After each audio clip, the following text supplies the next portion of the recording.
Free Range Texan Podcast. Real worldwide transmission with a real Free Range Texan. Campfire. The Free Range Texan Podcast. Free. With your host, Michael Shawn.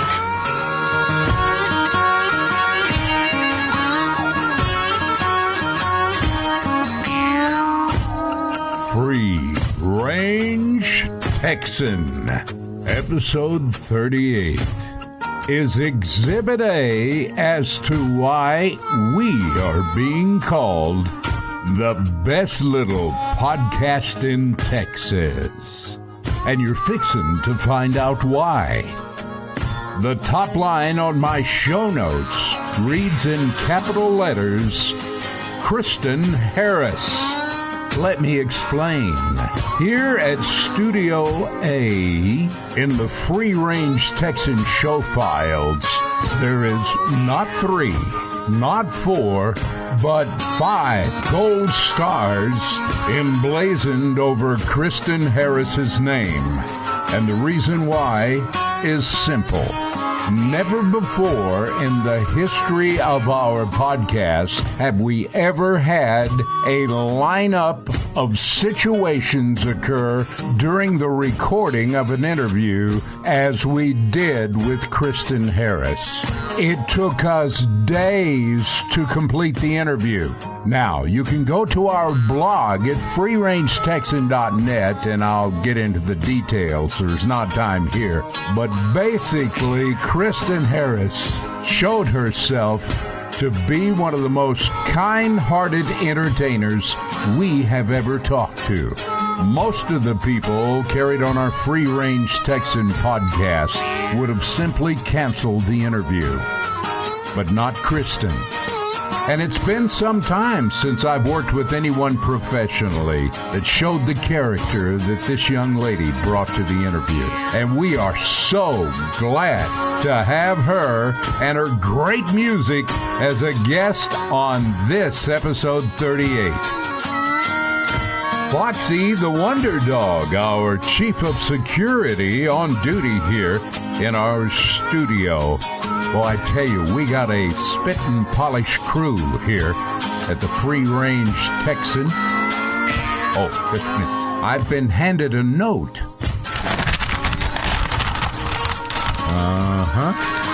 Well, it seems I've been handed a message here and been asked to announce to the folks on our crew here at Studio A that whoever ordered the pizza, well, the bad news is that Foxy, the Wonder Dog security chief, has apparently ran the delivery guy off the premises.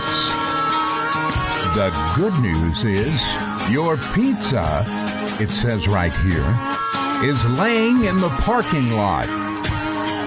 Foxy, leave the pizza alone. Never a dull moment here on episode 38. And of course, if all this excitement weren't enough, we'll end up at Michael Shawn's Campfire. So let's saddle up and get ready to ride.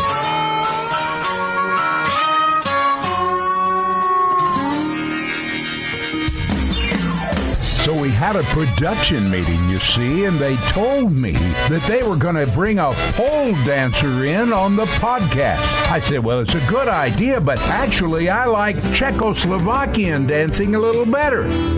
What's so funny? Sparing no expense, you're listening to the Free Range Texan Podcast.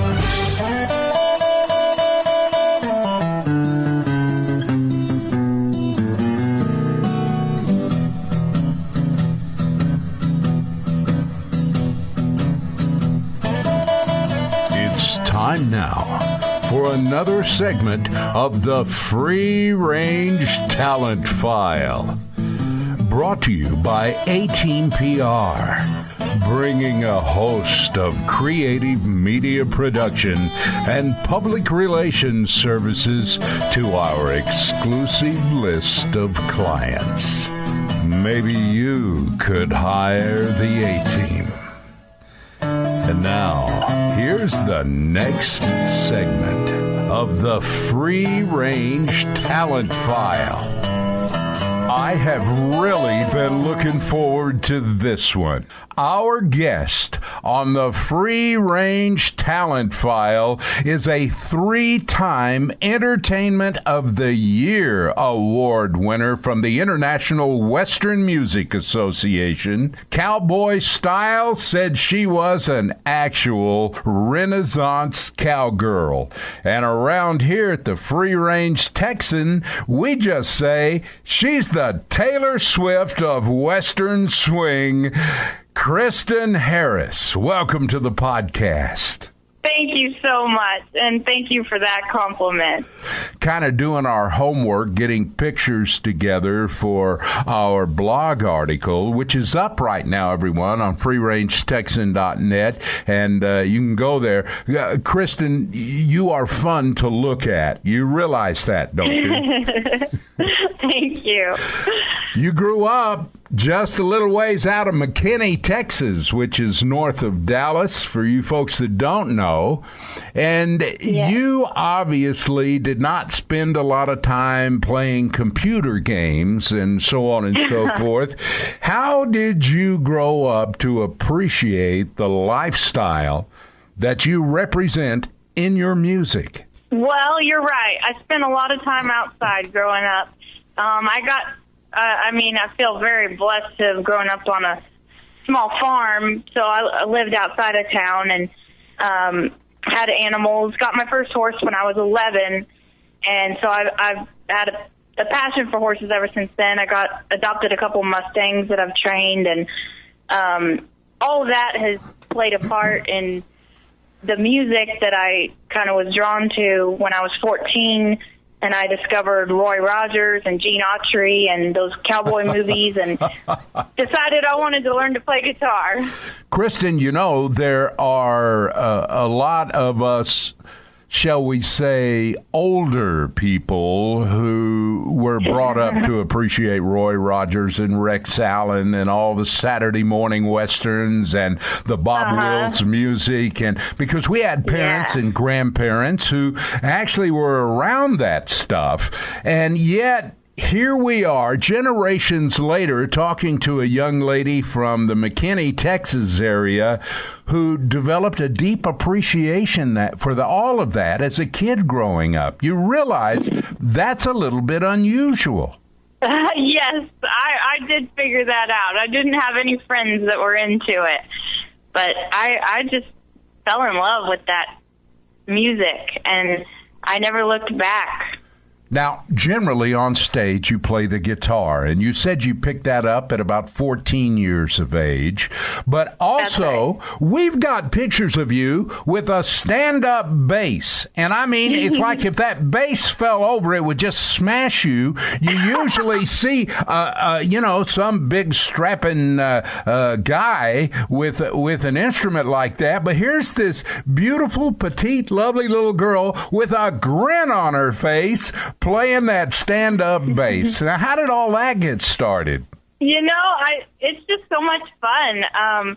After playing guitar, the bass is fairly easy to figure out. And so I just was playing with a bunch of friends and decided I would start playing bass. And I just had so much fun with that.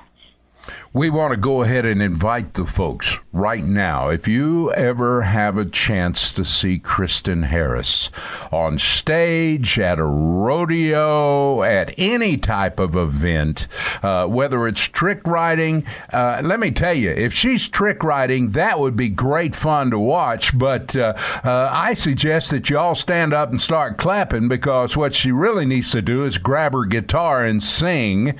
And hopefully you get a chance to do both when you do that most of the time.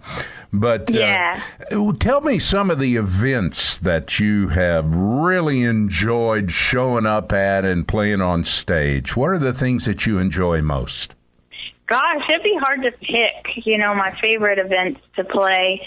It's been a blast everywhere I've gone and gotten to see a lot of cool places and really meet wonderful people. I play a lot of festivals and cowboy gatherings. I've gotten to go over to Europe a couple times and play festivals over there, which has been really a blast. Wow.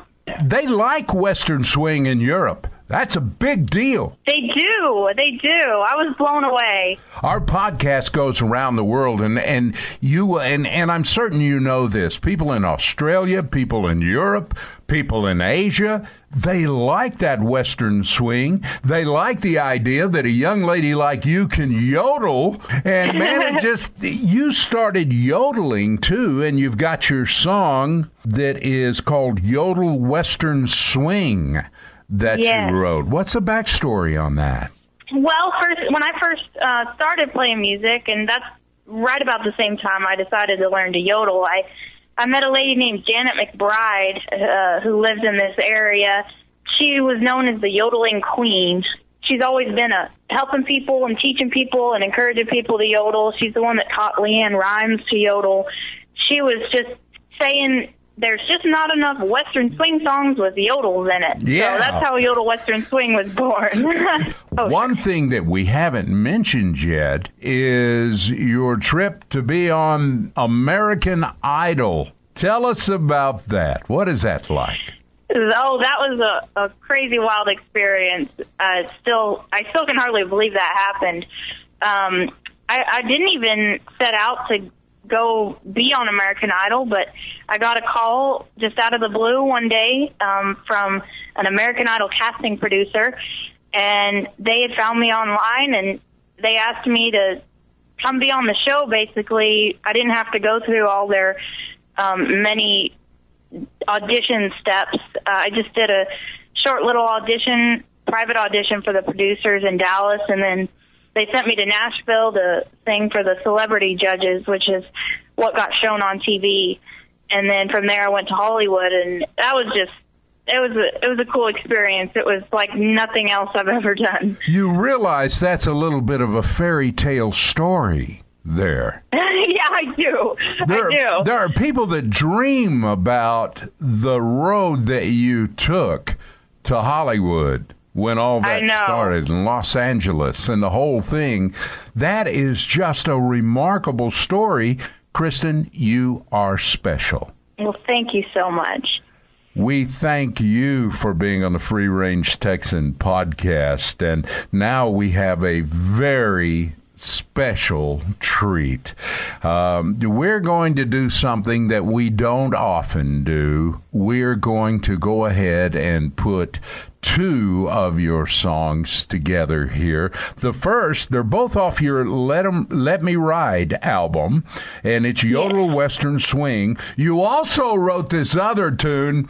Honestly, if any of you folks have spent any time at all around horses, you are so going to get this. And our favorite line in this song, Kristyn, is when I give you a bath, you make sure I have one too, or something like that. But you can tell that you have spent some time looking between those ears and communicating with your horse. And, so we have a song here also called What a Horse Has Gotta Do. And I will tell you, that song is infectious. When we listened to it 2 or 3 times around the studio, all of us commented a day later that song is still in our head. A horse has got to do what a horse has got to do. Well, we love that song. Kristyn, thank you. Thank you, thank you. We appreciate you. And now, listeners, Let Me Ride album, Yodel Western Swing, and a bonus track, What a Horse Has Gotta Do. Here's Kristyn Harris on the Free Range Texan Podcast. She fell in love with Western Swing. She was just a singing teen, and it was back in Grandpa's day. She was learning how to play Wills and Cooley on the stage, and yodelers were all the rage, but no one had a clue this little gal could yodel it. Little yodelady, show us what you got. Let us hear a yodel. Come on, give it a shot. little Yoda lady, won't you do your thing? Show us how to yodel Western swing.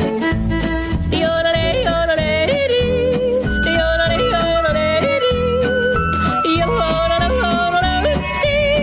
yodel. One day her chance had come around. The traveling band came to her town. She had her guitar in hand. They asked her up to join the band. The dancing crowd began to sway. The swinging beat swept her away. It came her turn to sing a line. Her yodel came in snappy time. They hollered, little yodel lady, show us what you got. Let us hear a yodel. Come on, give it a shot. Little yodel lady, won't you do your thing? Show us how to yodel Western swing. Yodel, yodel, yodel, yodel, yodel,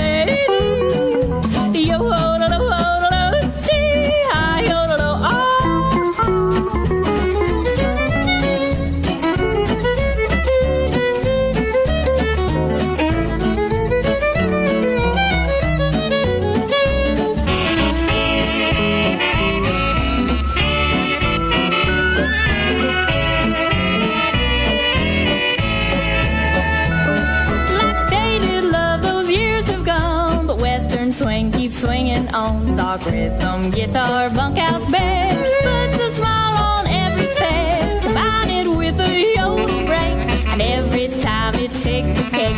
Now everywhere I go, they wanna hear a swinging yodel.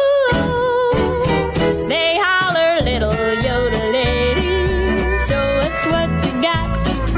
Let us hear a yodel. Come on, give it a shot. Little yodel lady, won't you do your thing? Show us how to yodel Western swing. Yodel, yodel, lady, yodel, yodel, lady, yodel, yodel, dee, ah, yodel, oh, yodel, yodel, dee, ah, yodel, dee, oh. A horse has gotta do what a horse has gotta do. Dignified and graceful, but kinda goofy too. 1,000 pounds of might, but you hightail at the sight of a crumpled bag that flew by. A horse has gotta do what a horse has gotta do. Nothing's gonna change the way you think that's true. You may not believe it's so, but you never really know what a horse has gotta do. I think you roll in muddy ground, just so I'll have to rub you down. And when you get a bath, you make sure I get one too. I get as wet as you. A horse has gotta do what a horse has gotta do. Ain't no use of telling you that that ain't true. You may not believe it so, but you never really know what a horse has gotta do.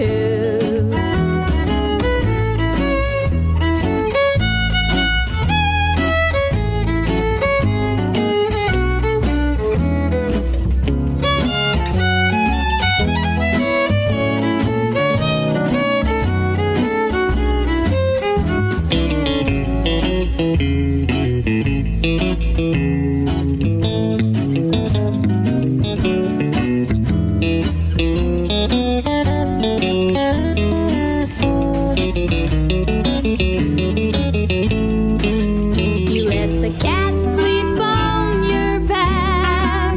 You lift the latch and raid the feed room sack. You love blowing bubbles in the water trough and scratching your belly on a bush till the hair comes off. A horse has gotta do what a horse has gotta do. I won't forget the tender gaze I had from you, with a starry night so clear, velvet muzzle on my ear, when my heart was breaking.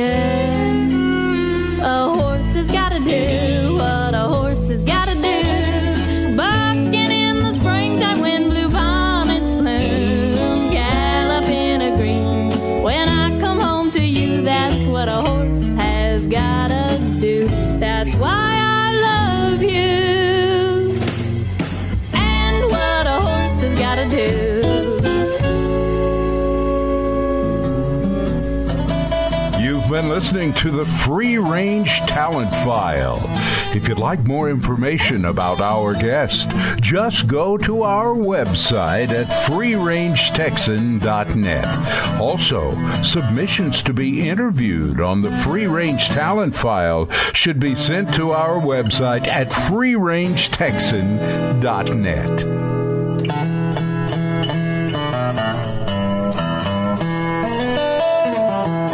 You want to make a podcast? What if there was a place where it all could be simple? We got a team that comes alongside and listens to you. We know what you have to share is important, and we can make it easy. Go ahead, let A-Team PR share our polish and rich sound with you.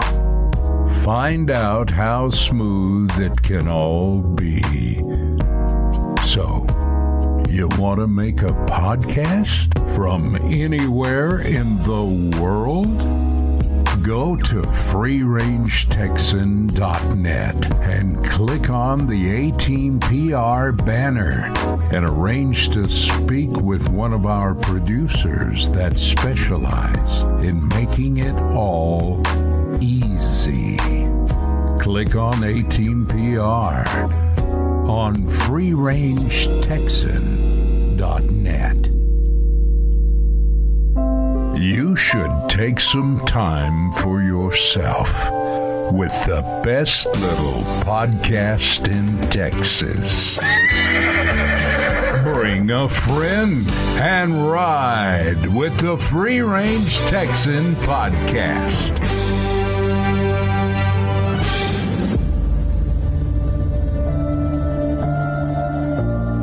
Hi, this is Michael Shawn. Make yourself comfortable there at our campfire. I've always enjoyed the writings of Ambrose Bierce. He inspired this story. It starts out on a makeshift military bridge constructed by advancing Union troops over the Tennessee River in 1863. A civilian plantation owner by the name of Peyton Farquhar stood upon the railroad bridge in northern Alabama, looking down into the swift water 20 feet below. The man's hands were bound behind his back with a cord. A rope closely encircled his neck. It was attached to a stout crossmember above his head. Some loose boards laying upon the railings supplied a footing for him and his executioners. Two privates, soldiers of the Federal Army. On the same platform was an armed officer. He was a captain. A sentinel stood at each end of the bridge, each with a rifle. Nearby there was an outpost with a single opening through which protruded the muzzle of a brass cannon commanding the bridge. Midway by the slope between the bridge and fort were the spectators, a single company of infantry in line at parade rest, the butts of their rifles on the ground. Excepting the group of four at the center of the bridge, not a man moved. The company faced the bridge, staring motionlessly. The sentinels facing the banks of the stream might have been statues. The captain stood with folded arms, silent, making no sign.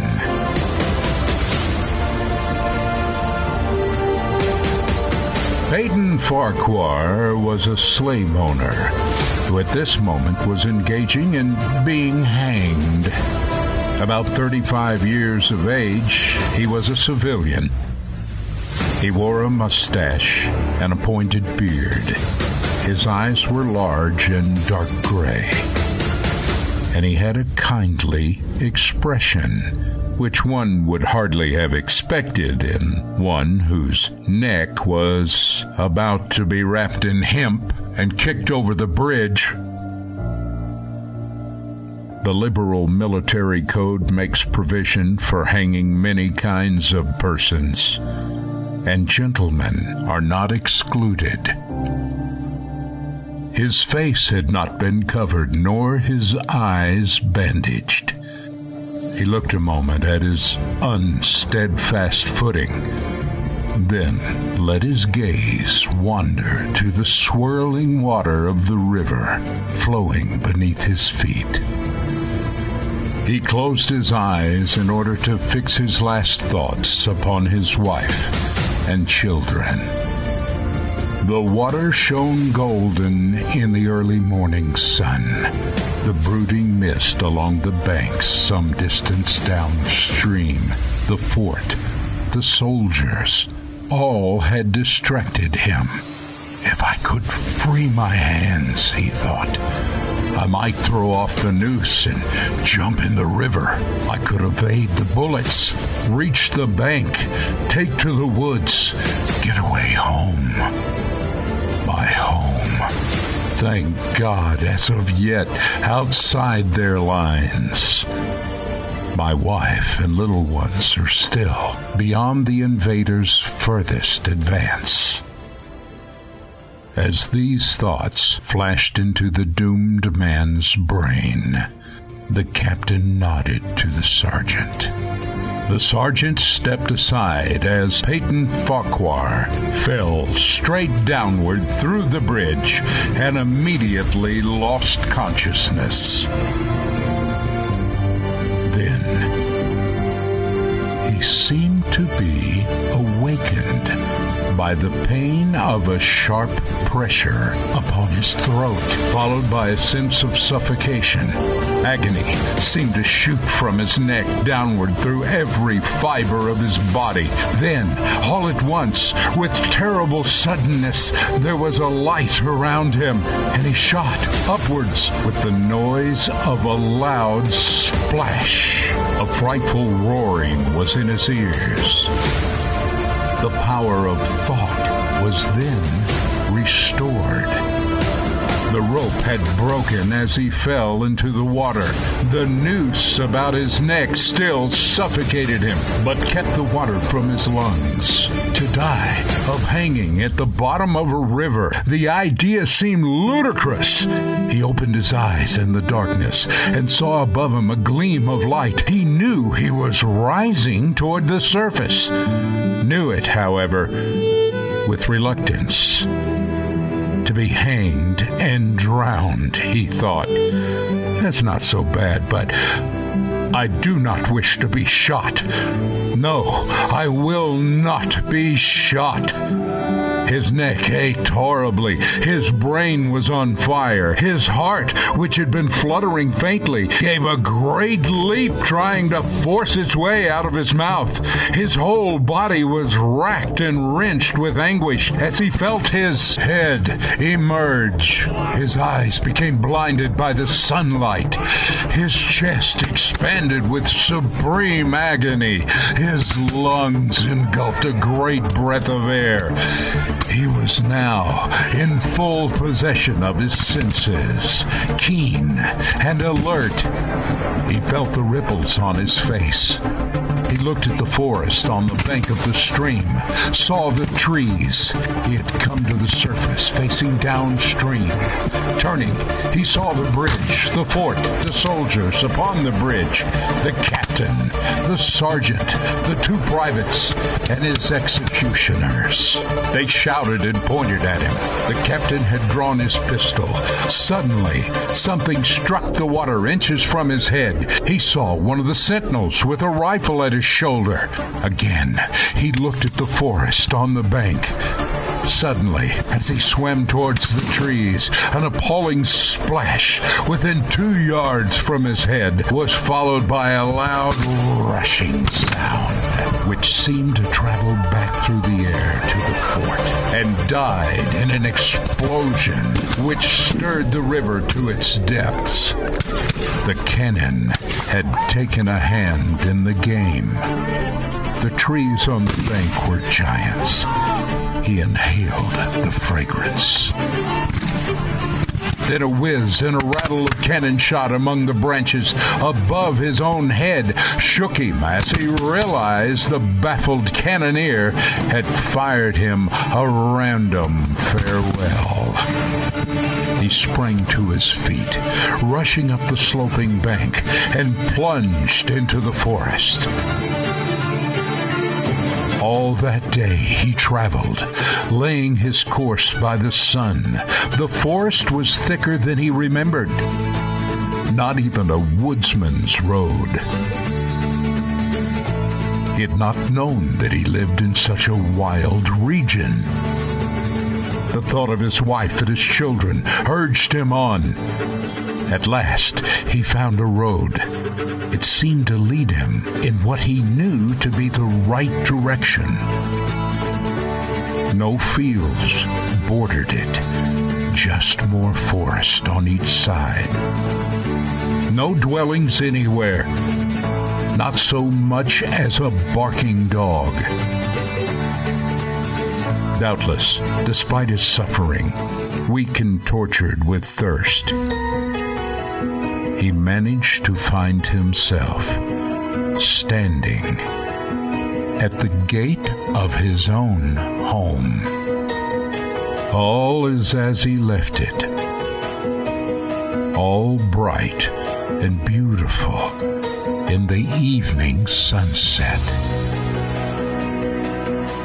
As he pushes open the gate and continues up the walk, he sees the flutter of female garments. His wife, looking fresh and cool and sweet, steps down from the veranda to meet him. His children run along the railings of the porch. At the bottom of the steps, she stands waiting with a smile. How beautiful she is. He springs forward with extended arms, and as he is about to clasp her, he feels a stunning cascade of blinding white light blazing all around him. And then darkness and silence. Peyton Farquhar was dead. His body, with a broken neck, swung gently from side to side beneath the timbers of the Owl Creek Bridge. I'm Michael Shawn. Thanks for joining us at our campfire. Adios, my friends.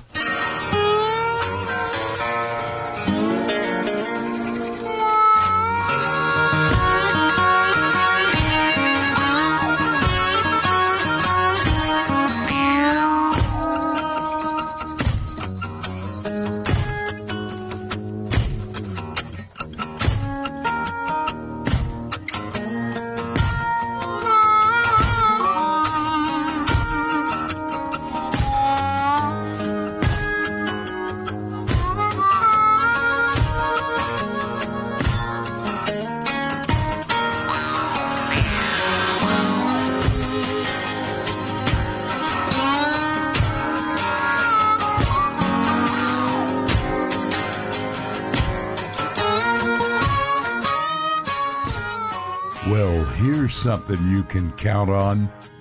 We are so grateful for each and every one of you that listen to our podcast. Our numbers continue to grow, and we give thanks.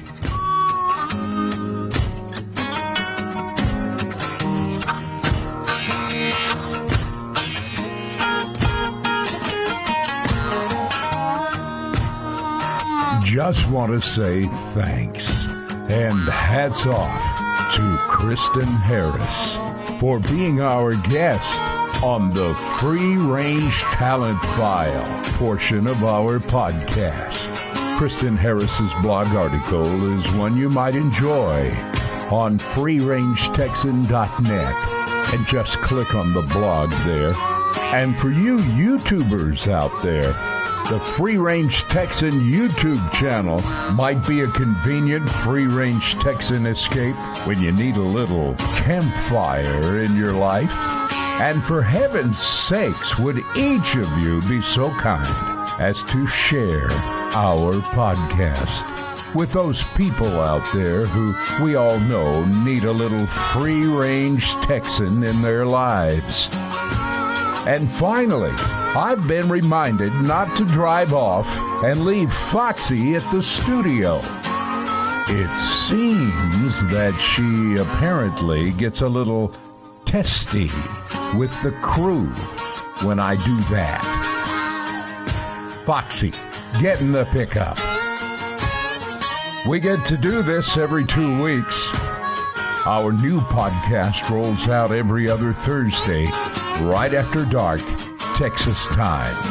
Looking forward to being with you then. Take 'em home, sweetie pie.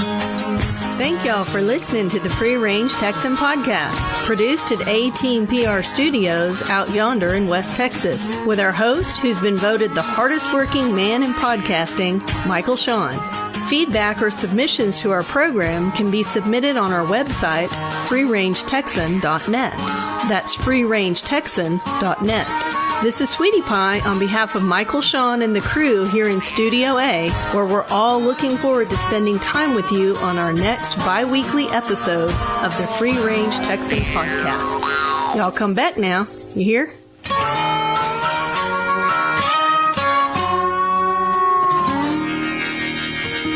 An A-Team PR production.